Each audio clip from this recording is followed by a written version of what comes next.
If you're fortunate enough and lucky enough to live in a first world country, you can probably recall a time when you bought a new pair of shoes, maybe a new suit, maybe even a new car. However, let me propose something here and tell me if this rings true. I bet the first time you wore those new shoes out, you might have felt good, but you were probably worried about scuffing them and dirtying them. If you bought a new suit, you probably ate very carefully so that you didn't stain it or spill a drink on it. With your new car, you might have parked far away so that no one could accidentally hit you when parking, and made sure that people respected your car when they got inside of it. No food, no drinks, no muddy shoes. Essentially, those material items were living rent-free inside your head, occupying your energy, dictating your behavior, draining your finances, and even causing you anxiety. And guess what? Eventually, your shoes got dirty, your suit got stained and worn out, and your car broke down and went to the mechanic. And again, guess what? Life went on. On that note, let me introduce you to a man named Joe. Not Jack. Yes, Joe. The narrator's name is Joe, and if you know, you know. And if you don't know, check the video I'll link at the end of this one. Anyways, meet Joe, a 30-year-old American man who works for a major auto company. Joe's working hard to climb the corporate ladder. He saved up his money, bought a condo, furnished it with the latest IKEA specials, stereo sets, and exercise equipment, has insurance, and has an updated professional wardrobe. He's proud of his collection and identifies himself with his possessions. I'd flip through catalogs and wonder, what kind of dining set defines me as a person? That condo was my life, okay? I loved every stick of furniture in that place. That was not just a bunch of stuff that got destroyed. It was me. Joe watches a lot of TV, and by extension, commercials. These professional advertisers have sold him on the idea of happiness. They've linked their product to this happiness. So Joe purchases these products under the guise that it will make him happy. But there's a problem. He isn't really happy. In fact, he's slowly descending into madness. Eventually, he meets a man who teaches him to let go of his possessions. He tells him that he should not identify and link himself to the things he owns. You're not your fucking khakis.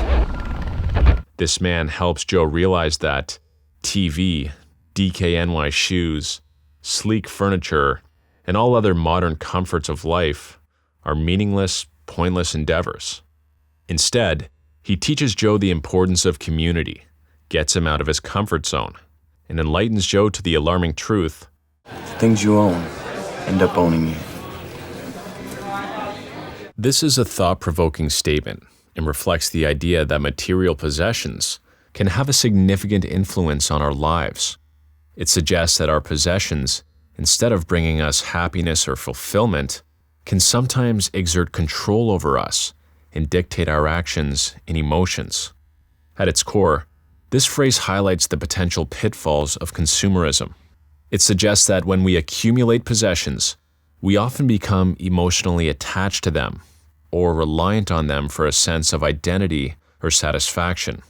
As a result, we might find ourselves spending excessive time, energy, money, and resources on acquiring, maintaining, or protecting our belongings.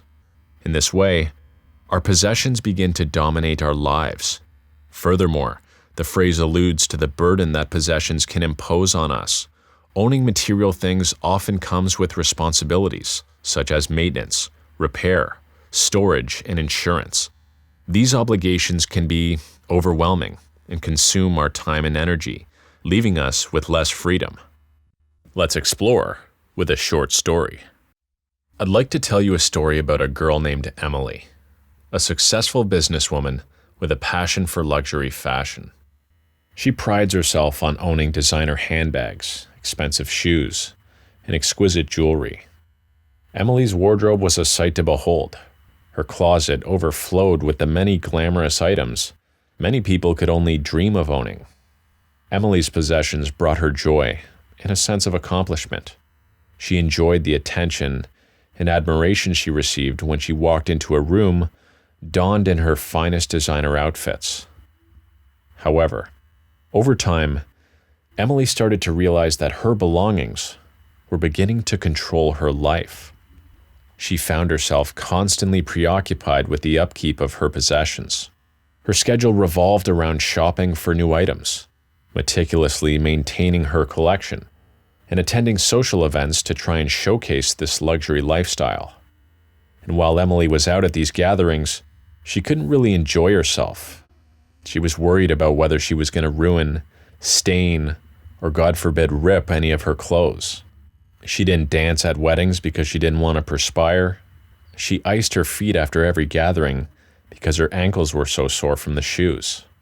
Furthermore, the pursuit of acquiring more and keeping up with new trends became an endless cycle that consumed her time, energy, and finances. Emily's possessions also began to define her identity. She felt the need to maintain a certain image, constantly worried about what others thought of her based on her clothes. The pressure to project success and maintain these appearances grew heavier with each day. She took hundreds of photos to try and get the perfect image to post. Gradually, Emily realized that her possessions had taken control over her life. They dictated her priorities, drained her hard-earned money, influenced her decisions, and contributed to a constant state of anxiety. The very things she had once acquired to bring her happiness and fulfillment now held her captive, trapping her in this never-ending pursuit of material wealth and social validation. In an awakening moment, Emily decided to break free from this cycle. She started to question the true value of her possessions and reassess what truly mattered to her. She realized that her happiness and self-worth should not be defined by material possessions, but by the relationship she had, her own personal growth journey, and the community experiences that brought her genuine joy. With a newfound perspective, Emily began to simplify her life. She let go of the excess, donated many of her belongings to those in need, and focused on what truly brought her happiness and fulfillment. As she shed the weight of her possessions, she felt a sense of liberation and regained control over her life. In the end, Emily learned the profound lesson behind the phrase, "The things you own end up owning you." She discovered that material possessions can become a burden if they become the sole focus of one's life.